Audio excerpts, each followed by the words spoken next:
मेरे प्यारे देशवासियों, नमस्कार।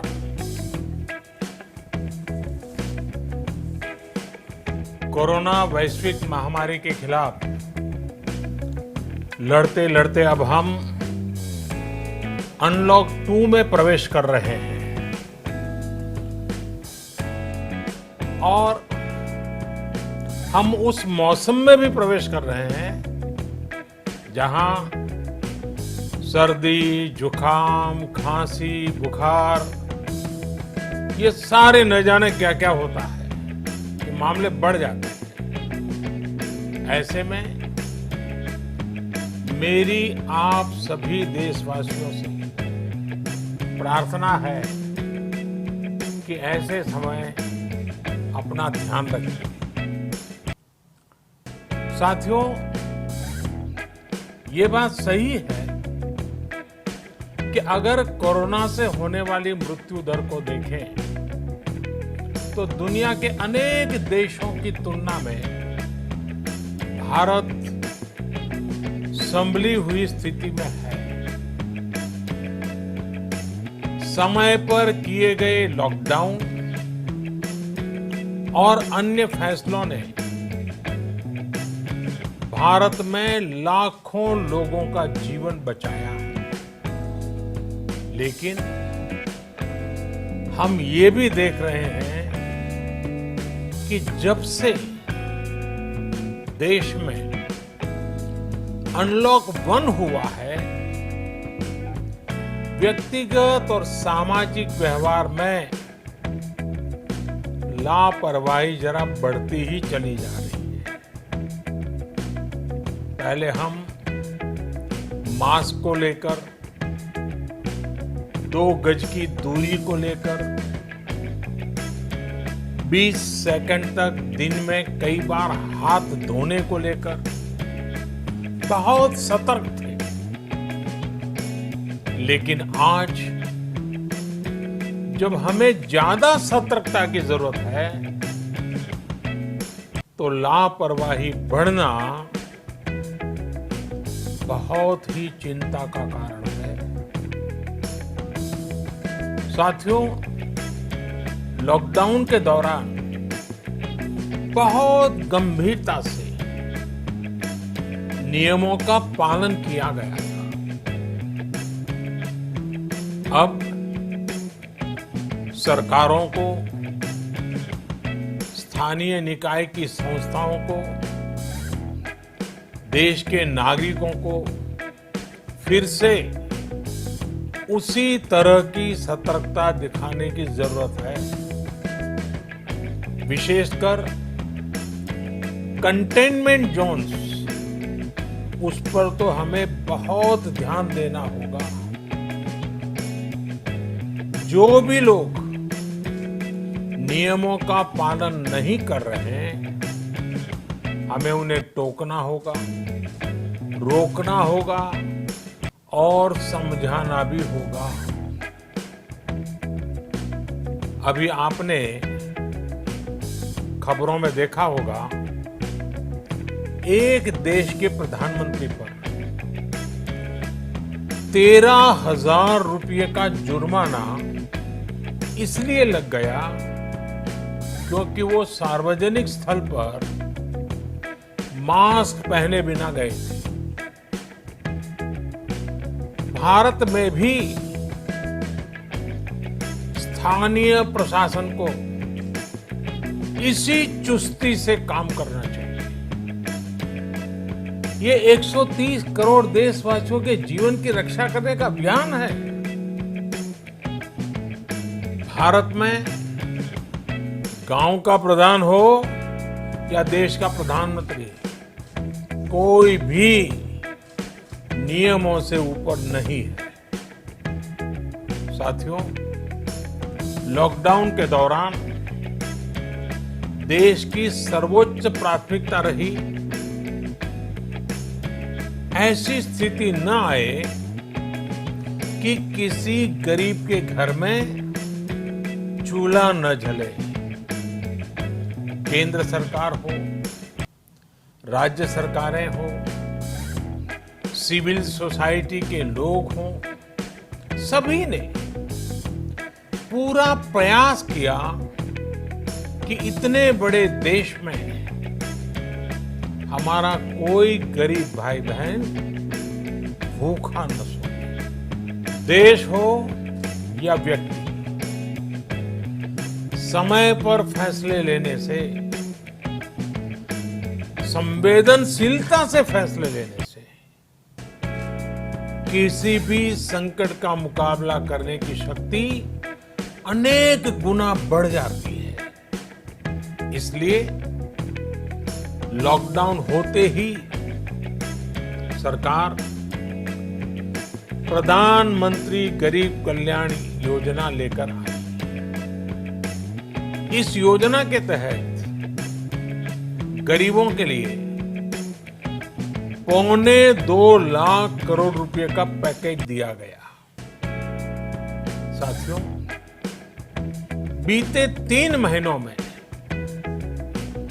20 करोड़ गरीब परिवारों के जनधन खातों में सीधे 31,000 करोड़ रुपया जमा करवाए गए।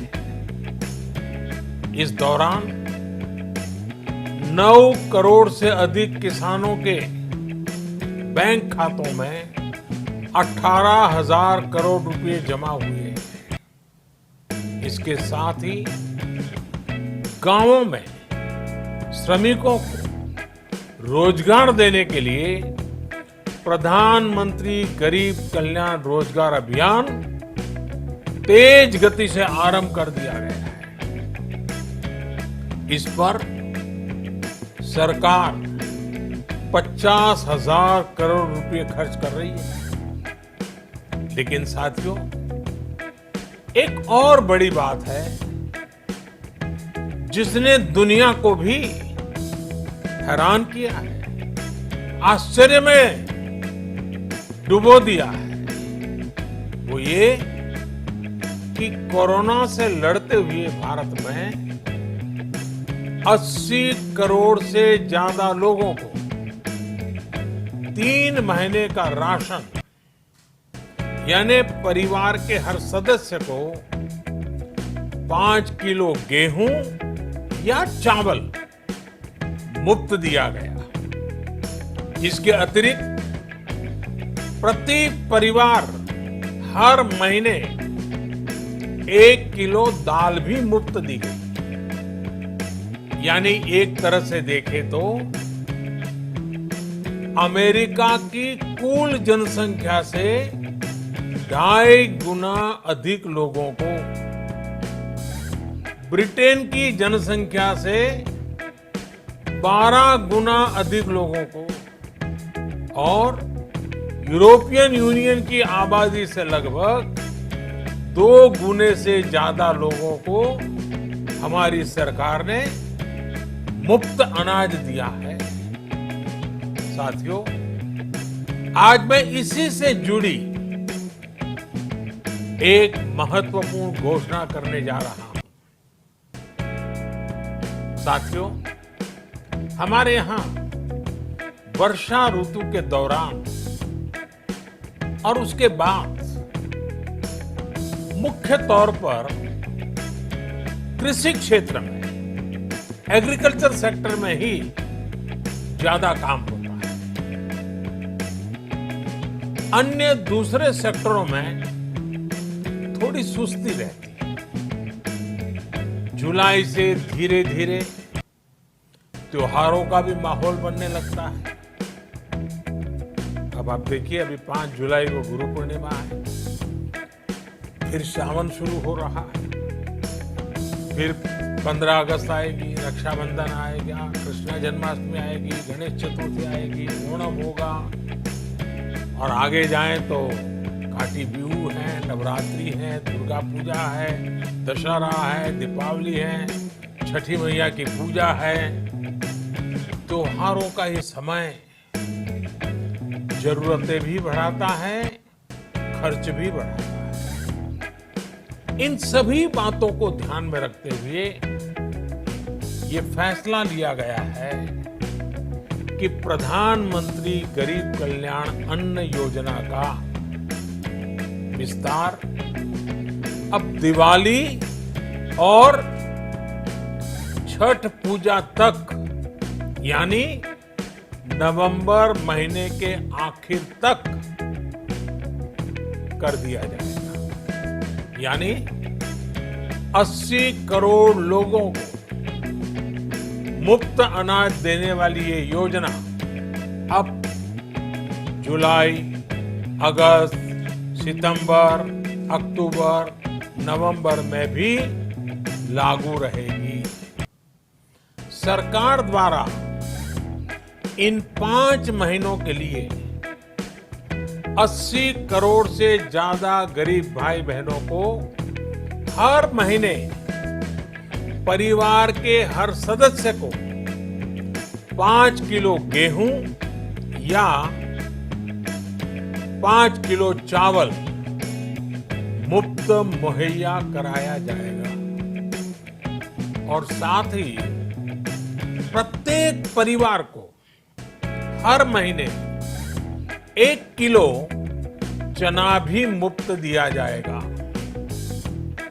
साथियों, प्रधानमंत्री गरीब कल्याण अन्न योजना के इस विस्तार में 90,000 करोड़ रुपए से ज्यादा खर्च होंगे। और अगर इसमें पिछले 3 महीने का खर्च भी जोड़ दें तो ये करीब करीब 1.5 लाख करोड़ रुपया हो जाता है। अब पूरे भारत के लिए हमने एक सपना देखा है। कई राज्यों ने तो बहुत अच्छा काम भी किया है। बाकी राज्यों पर भी हम आग्रह कर रहे हैं कि इसको काम को आगे बढ़ाएं। और काम क्या है? अब पूरे भारत के लिए एक राशन कार्ड की व्यवस्था भी हो रही है। यानी एक राष्ट्र एक ration card, 1 nation 1 ration card. इसका सबसे बड़ा लाभ उन गरीब साथियों को मिलेगा जो रोजगार या दूसरी आवश्यकताओं के लिए अपना गांव छोड़ करके कहीं और जाते हैं, किसी और राज्य में जाते हैं। साथियों, आज गरीब को, जरूरतमंद को सरकार अगर मुफ्त अनाज दे पा रही है तो इसका श्रेय प्रमुख रूप से 2 वर्गों को जाता है। पहला, हमारे देश के मेहनती किसान, हमारे अन्नदाता। और दूसरा, हमारे देश के ईमानदार टैक्स पेयर। आपका परिश्रम, आपका समर्पण ही जिसकी वजह से देश ये मदद कर पा रहा है। आपने देश का अन्न भंडार भरा है, इसलिए आज गरीब का, श्रमिक का चूल्हा जल रहा है। आपने ईमानदारी से टैक्स भरा है, अपना दायित्व निभाया है, इसलिए आज देश का गरीब इतने बड़े संकट से मुकाबला कर पा रहा है। मैं आज हर गरीब के साथ ही देश के हर किसान, हर टैक्स पेयर का हृदय से बहुत बहुत अभिनंदन करता हूं, उन्हें नमन करता हूं। साथियों, आने वाले समय में हम अपने प्रयासों को और तेज करेंगे। हम गरीब, पीड़ित, शोषित, वंचित हर किसी को सशक्त करने के लिए निरंतर काम करेंगे। हम सारी एहतियात बरतते हुए इकोनॉमिक एक्टिविटीज को और आगे बढ़ाएंगे। हम आत्मनिर्भर भारत के लिए दिन रात एक करेंगे। हम सब लोकल के लिए वोकल होंगे। इसी संकल्प के साथ हम 130 करोड़ देशवासियों को मिलजुल करके संकल्प के साथ काम भी करना है, आगे भी बढ़ना है। फिर से एक बार मैं आप सबसे प्रार्थना करता हूं, आपके लिए भी प्रार्थना करता हूं, आपसे आग्रह भी करता हूं, आप सभी स्वस्थ रहिए, 2 गज की दूरी का पालन करते रहिए, गमछा, फेस कवर, मास्क ये हमेशा उपयोग कीजिए, कोई लापरवाही मत बरतिए। इसी आग्रह, इसी कामना के साथ मैं आप सभी को बहुत बहुत शुभकामनाएं देता हूं। धन्यवाद।